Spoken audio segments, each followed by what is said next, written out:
Paulo diz que agradece ao presidente McGovern por sua liderança no tema da repressão transnacional. Embora discordem em algumas políticas, ele reconhece o seu compromisso nessa questão. When Brazilian authorities decreed my preventive arrest in a highly politicized case involving President Trump. O primeiro contato dele ocorreu em 2019, quando autoridades brasileiras decretaram a prisão preventiva dele em um caso altamente politizado envolvendo o presidente Trump. Embora ele já residisse legalmente nos Estados Unidos, o Brasil o incluiu na lista vermelha da Interpol, que levou ao cancelamento do seu visto como jornalista.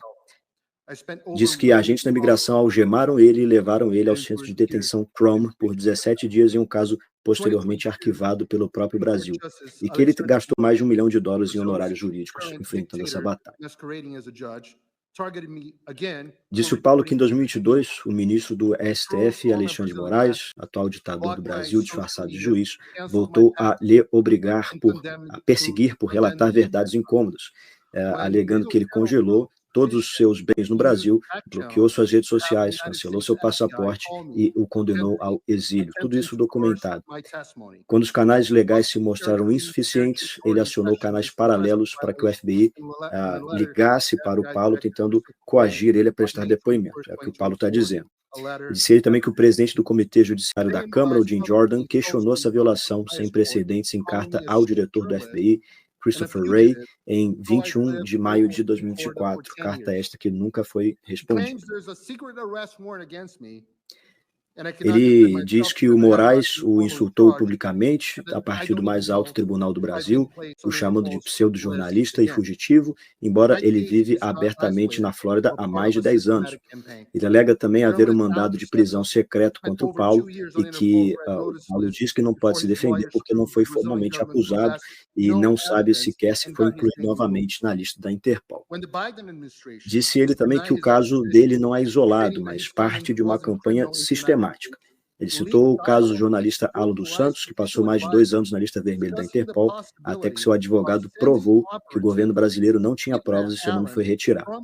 Quando o governo Biden negou sua extradição, por considerar que sua conduta não era crime nos Estados Unidos, diálogos vazados revelaram assessores de Moraes discutindo a possibilidade de enviar agentes para sequestrar Alan em solo americano e levá-lo clandestinamente ao Brasil. O mandado de prisão segue aberto e ele continua sendo multado por postagens feitas no Brasil.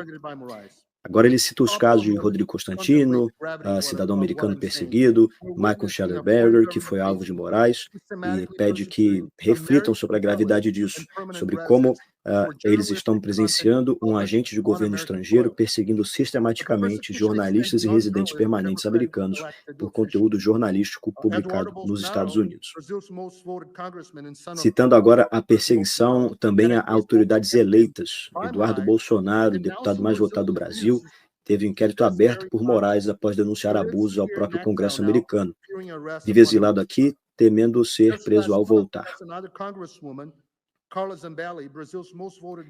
No mês passado, a deputada Carla Zambelli, mulher mais votada do país, teve prisão preventiva decretada por Moraes. Ela estava nos Estados Unidos em tratamento médico, mas conseguiu chegar à Itália, onde tem cidadania, antes de entrar na lista de difusão vermelha da Interpol. 2 dias depois, seu visto americano foi cancelado. Outro caso alarmante é o de Felipe Martins, ex-assessor do presidente Bolsonaro. Sistemas de alfândega americana, CBP, mostraram falsamente que ele havia entrado nos Estados Unidos, embora estivesse sob vigilância no Brasil. Essa entrada fabricada foi usada por Moraes para justificar sua prisão por 6 meses sem acusação formal. O CBP corrigiu o erro, mas só após forte pressão jurídica. O caso, que tramita na Justiça Federal Americana, levanta sérias suspeitas de colaboração clandestina entre autoridades brasileiras e agentes americanos. Disse o Paulo que nem mesmo cidadãos humildes estão a salvo.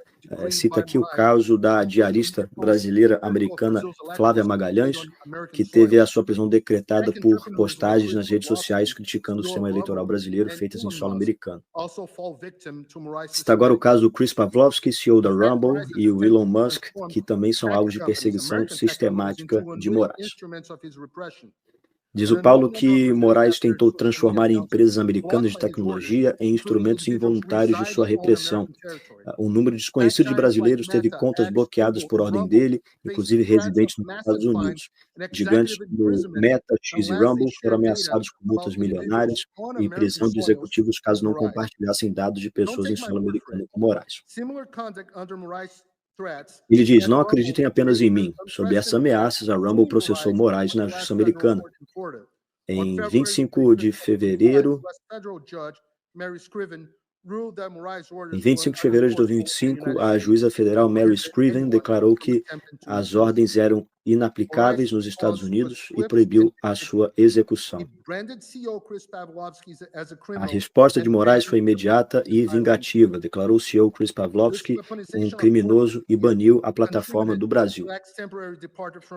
Esse uso do medo corporativo levou à saída temporária do X do Brasil em 2024. Elon Musk continua sendo investigado e até a empresa SpaceX, sem relação direta, foi alvo. Frente a tais represálias, empresas como Google e Meta obedecem a ordens de Moraes mesmo sem reconhecer a sua legitimidade ou reconhecendo a sua ilegitimidade. Disse ele que as implicações para a segurança nacional dos Estados Unidos são enormes. Imagine se qualquer juiz de qualquer país pudesse obrigar empresas americanas a fornecer dados sobre pessoas em solo americano. O Departamento de Justiça dos Estados Unidos enviou uma carta de advertência ao Brasil em 7 de maio de 25, instruindo autoridades brasileiras a não invadir jurisdição americana. Ele repete o seu alerta urgente ao Congresso dos Estados Unidos, feito no ano passado. Sem ação decisiva dos Estados Unidos, teremos uma Venezuela turbinada no coração da América do Sul. Desde então, a situação piorou bastante.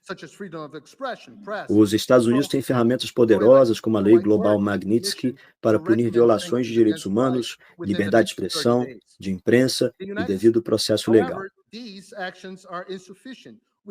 Ele pede que a comissão recomende sanções contra Alexandre de Moraes nos próximos 30 dias e diz que isso é insuficiente, que o Brasil, o Congresso precisa de legislação específica contra a repressão transnacional e que essa deve ser uma prioridade bipartidária.